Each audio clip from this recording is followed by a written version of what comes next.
बिस्मिल्लाहिर्रहमानिर्रहीम। अस्सलाम वालेकुम। बदकार औरत की मैयत कब्र से बाहर क्यों आई?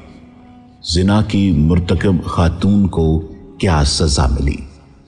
दोस्तों, हजरत अली के हकीमाना फैसलों पर मबनी सीरीज की पहली वीडियो के साथ हाजिर खिदमत हैं।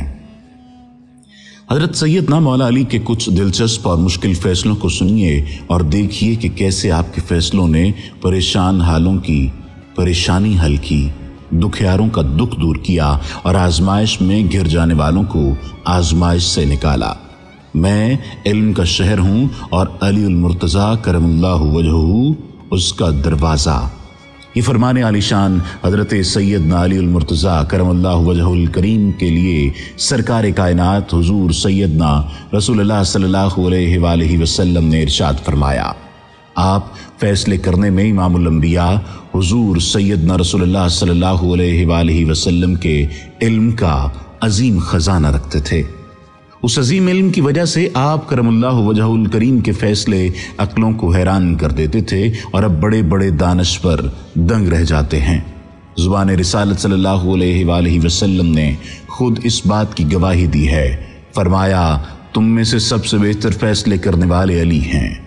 दो फरीकों के दरमियान नज़ाआत और मुकदमात का सही फैसला करना और वाक़े की तह तक पहुँचना बहुत मुश्किल काम है। इस वस्फ में आपका कोई हमसर न था, क्योंकि आप करमल्लाहु वजहुल करीम को रसूलुल्लाह सल्लल्लाहु अलैहि वसल्लम के दामन दौलत से वाबस्तगी के बायस फजल कमाल और तहसील इल्म व कस्ब की फितरी सलाहियत का ज़ौक़ पाया था। नाजरीन, आज की वीडियो में हम आपसे हजरत अली के दौर में पेश आने वाले दो वाक़यात बयान करेंगे। एक वाक़या ये है कि अमीरुल मोमिनीन के दौरे खिलाफत में उम्मे क़यान नामी एक बेहद पारसा और सच्ची औरत थी। एक दिन हजरत अली का एक सहाबी उम्मे क़यान के पास गया तो देखा कि वो निहायत गमगीन और अफसुर्दा हालत में बैठी हुई है।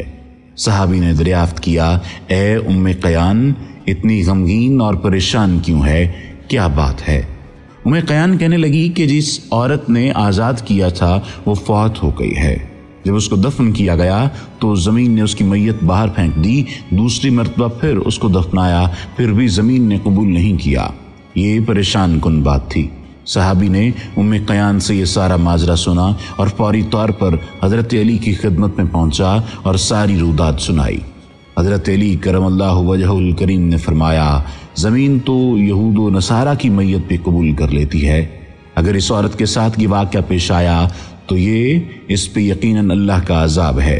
अगर किसी मुसलमान की कब्र की मट्टी इस औरत की कब्र पर डाली जाए तो फिर उसकी मैयत बाहर नहीं आएगी। सहाबी इब्राहिम बिन अबी उल बुलाद फरमाते हैं, मैं दोबारा उम्मे क़यान के पास आया और बताया कि हज़रत अली ने इस मसले का ये हल बताया है। चुनाचे ऐसा ही किया गया। लोगों ने मैयत को कब्र में दफन करते हुए एक मुसलमान की कब्र की मट्टी भी उसमें डाल दी तो मैयत बाहर ना आई। हज़रत अली के उस सहाबी ने उम्मे क़यान से पूछा, ये क्या माजरा है? ये अजाब क्यों आया होगा? आखिर ये खातून कौन थी और उसने ऐसा क्या गुनाह सरजद किया था? तो उम्मे क़यान ने फरमाया, ये एक बदकार औरत थी, नामहरमों और अजनबी मर्दों के साथ हर वक्त नाजायज़ ताल्लुक़ात इस्तवार करती थी। जब नाजायज़ ताल्लुक़ में हामला हो जाती तो पैदा होने वाले वल्दुज़्ज़ना बच्चे को आग में डाल देती थी। नाजरीन, ये दूसरा वाक़या जो अब हम आपको सुनाने जा रहे हैं, ये किताब अजाइब अहकाम में दर्ज है। एक औरत हज़रत अली की खिदमत में हाजिर हुई और कहने लगी, ए अमीरुल मोमिनीन, मुझे अजाब से पाक कीजिए। आपने फरमाया, कौन से गुनाह से पाक करूं? वो औरत कहने लगी, या अमीर, मुझसे जिना का इर्तिकाब हुआ है। हजरत अली ने उस औरत से पूछा, क्या तेरा शौहर है? कहने लगी, जी हाँ। आपने फरमाया, क्या तेरा खावंद इस वक्त हाजिर है? कहने लगी, जी हाँ। हजरत अली ने पूछा, क्या तू हामला है? कहने लगी, जी हाँ। हजरत अली ने फरमाया, अब तू जा, जब तेरा बच्चा पैदा हो जाए तो फिर आना। जब वो औरत चली गई और इतना दूर जा चुकी कि हजरत अली की आवाज़ न सुन सकती थी तो हजरत अली ने फरमाया, वारे इलाहा, ये तो सिर्फ एक गवाही थी जो इस औरत ने खुद अपने खिलाफ दी।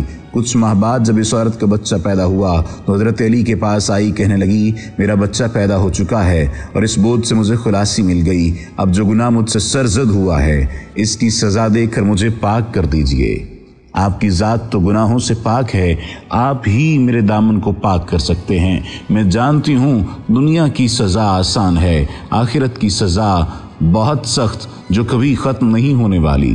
حضرت علی نے پوچھا تمہیں کون سے گناہ سے پاک کروں؟ عورت نے جواب دیا میں نے زنا کا ارتکاب کیا ہے۔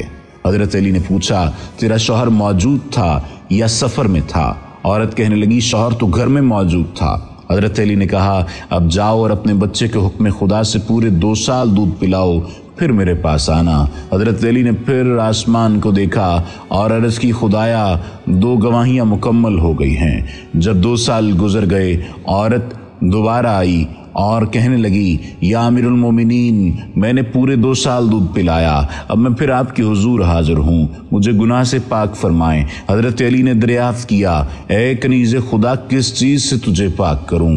عورت کہنے لگی میں نے زنا کا ارتکاب کیا ہے۔ آپ نے پوچھا کیا اس وقت شادی شدہ تھی یا کنواری، اور کیا تیرا شوہر موجود تھا؟ عورت کہنے لگی جی میرا شوہر موجود تھا۔ حضرت علی نے کہا اچھا اب واپس جاؤ اور اپنے بچے کی اتنے دن نگہداشت کرو کہ وہ خود چلنے پھرنے اور کھانے پینے کے قابل ہو جائے، اور خیال رکھنا کہیں چھت سے نہ گر جائے اور کسی کنویں میں نہ گر جائے۔ عورت واپس جا رہی تھی لیکن زار زار روتے ہوئے جا رہی تھی۔ جب کچھ دور جا چکی تو جناب مولا نے فرمایا اے خداوند کریم تو جانتا ہے کہ یہ تیسری گواہی تھی جو عورت نے اپنے خلاف دی ہے۔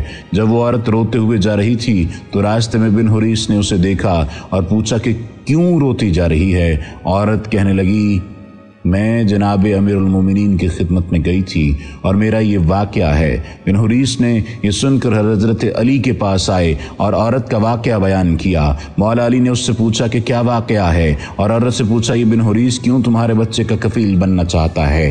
عورت نے پھر وہی بات دہرائی کہ میں نے گناہ کیا، مجھے گناہ سے پاک کر دیں۔ آپ نے پوچھا تمہارا شوہر تھا جب یہ کام کیا؟ عورت کہنے لگی جی میں شادی شدہ ہوں۔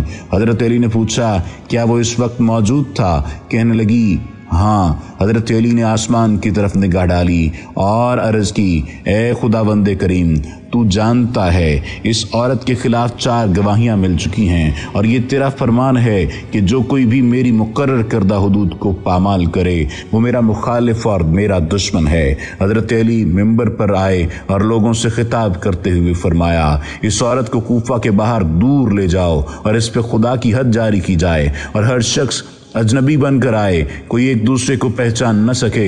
دوسرے دن عورت کو کمر تک دفن کیا گیا۔ لوگ جمع تھے، پتھر اٹھائے ہوئے تھے۔ حضرت علی نے آواز دی کہ وہ شخص جو خود سزا اور حد کا حقدار ہوگا وہ اس عورت کو پتھر نہیں مار سکے گا۔